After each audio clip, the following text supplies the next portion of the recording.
ക്രിസ്തുവിൽ സ്നേഹം നിറഞ്ഞവരെ, തളർവാദം ഒരു രോഗമാണ്.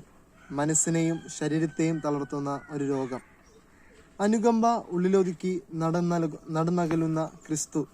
ബെത്സേദ കുളക്കരയിൽ 38 വർഷമായി തളർവാദ രോഗം പിടിപെട്ട് കിടക്കുന്ന ഒരു മനുഷ്യനെ സുഖപ്പെടുത്തുന്നതാണ് ഇന്നത്തെ സുവിശേഷം നമ്മളോട് വരച്ചു കാട്ടുന്നത്.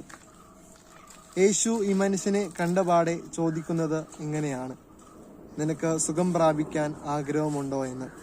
ഉടനടി ഈ മനുഷ്യൻ തന്റെ ദുരിത കഥകളെല്ലാം യേശുവിന്റെ മുൻപിലേക്ക് ഇറക്കി വെക്കുന്നു. തൽക്ഷണം യേശു അവനോട് പറയുന്നുണ്ട്, നീ നിന്റെ കിടക്കയുമെടുത്ത് നടക്കുക എന്ന്.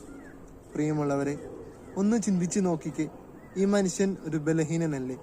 തന്റെ മാനസികമായിട്ടും ശാരീരികമായിട്ടും ബലഹീനന്. ഈ ബലഹീനതകളെ നിറവുകളാക്കിയത് ക്രിസ്തുവിന്റെ സാന്നിധ്യം കൊണ്ടാണ്. നമ്മുടെ ജീവിതങ്ങളിലും ഒന്ന് ചിന്തിച്ചാൽ, ഒന്ന് നോക്കിയാൽ ബലഹീനതകളാൽ നിറയപ്പെട്ടവരാണ് നാം എല്ലാവരും.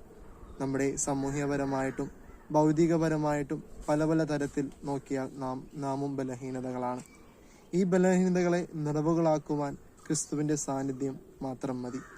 ഈ ഒരു തപസ് കാലം അതിനായിട്ടുള്ള ഒരു ഉപകരണമാക്കി നമുക്ക് മാറ്റാം.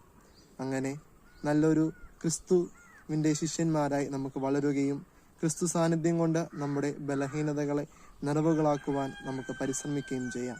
ദൈവം നമ്മളെ ഓരോരുത്തരെയും അനുഗ്രഹിക്കുമാറാകട്ടെ.